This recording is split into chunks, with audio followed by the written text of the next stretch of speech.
my heart to pieces again. So pain can't force the pain.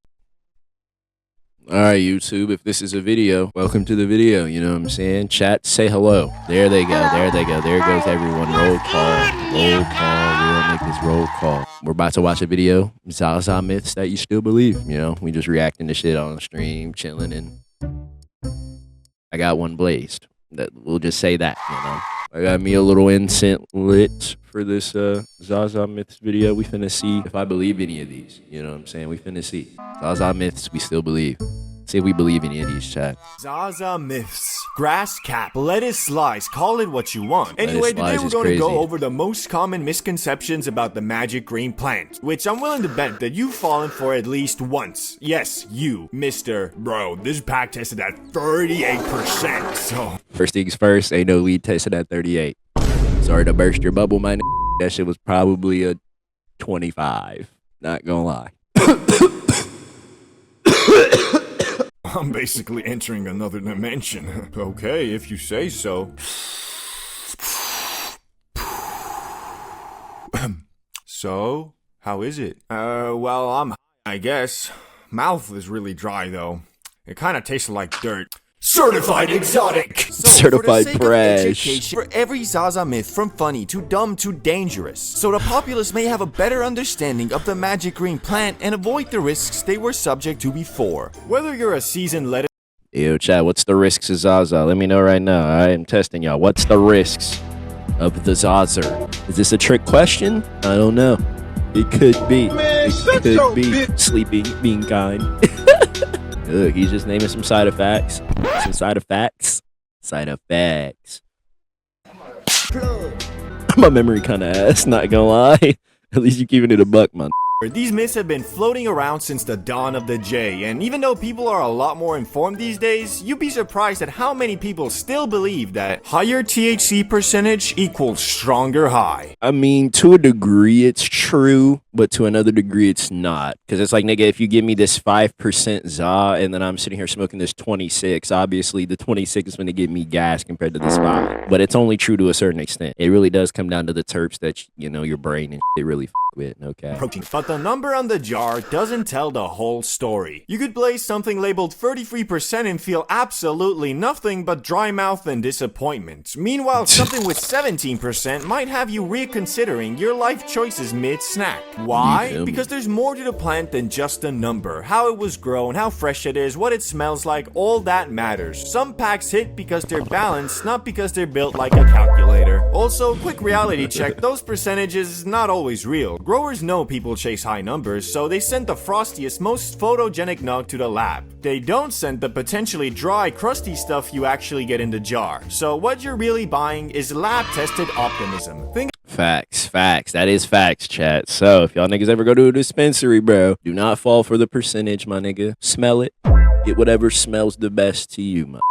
And that will be a better decision. Think of it like this, choosing based on percentage is like choosing music based on how loud it is. Just because it's loud doesn't mean it's good. Then again, if you have a favorite song and you play it louder, it's gonna hit better, if you get what I'm saying. Usually, you want something that doesn't just blast you, you want something that actually feels right. So yeah, the number matters a little to the extent that a 6% pack is going to be mellow and anything between 15 to 25% is going to hit normal. But beyond that, it's just marketing. So don't let it trick you into thinking you're buying magic. Otherwise, you'll keep paying $60 for mid in a shiny bag. Which, next one is something I believed in myself up until just a few months ago. Indica equals chill, equals energy. I don't know how I feel about this one. I don't know. I've always heard it, but my retrospective thinking of things, as much incense as I indulge in, that don't matter. At least I don't think it has mattered. But maybe if I paid attention to it more, maybe it would. Maybe it would. But I'm just trying to smoke, you feel me? Yeah, not exactly, at least anymore. That whole equals sleepies equals Zoom thing is Zaza astrology. It sounds deep until you realize it's mostly vibes and guesswork. Back in the day, Indica and sativa meant something botanically, like plant shape and how tall it grows. But now, after decades of crossbreeding, everything is basically a smoothie. You're not smoking a pure sativa.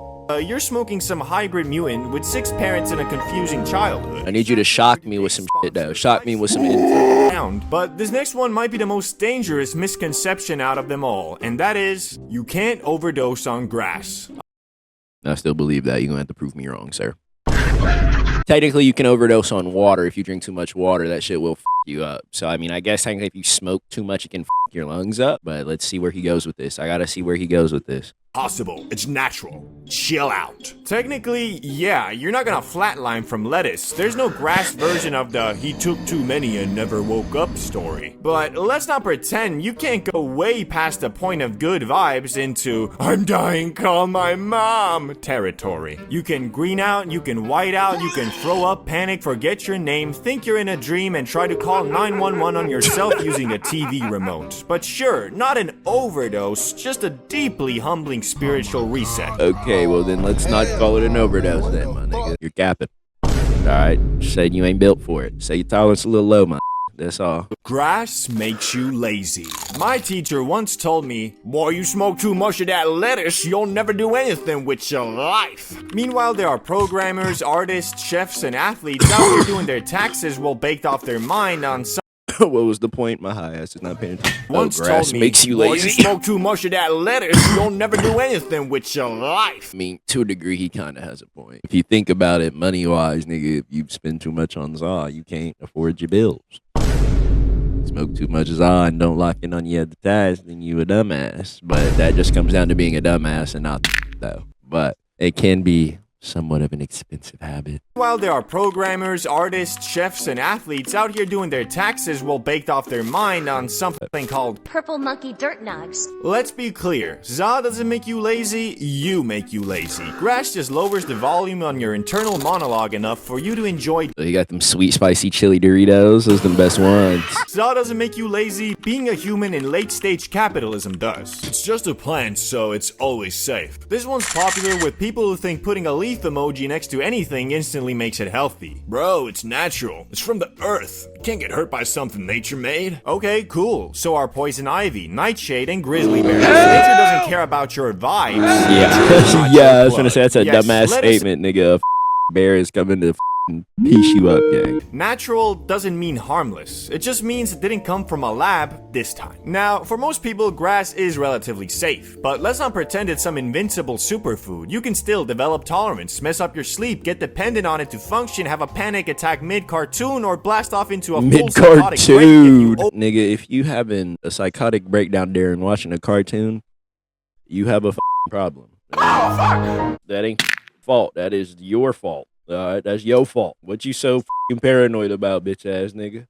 Artisanal flour, they're ripping mystery carts from some guy called Seke with a shoebox business model. Even flour itself isn't always clean. It can have mold, pesticides, or be so dry it turns to dust if you breathe on it wrong. It's a plant, but that doesn't make it invincible, perfect, or immune to consequences. You could take a salad and turn it into a problem if you tried hard enough. Bottom line, lettuce can be chill, but like anything else, too much of it too often with no self-awareness equals problems. And saying it's natural won't help you when you're halfway through a green out wondering if your dog is judging you. Okay, alright. If I think my dog's judging me, nigga, they laced my pack. Them niggas straight up laced my pack. W video though. W video though. No cap. No cap.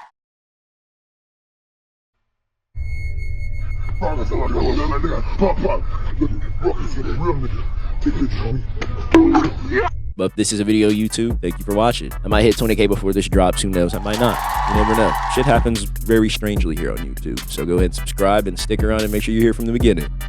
Love you niggas. Make good decisions in your lives. And all of you niggas stay safe.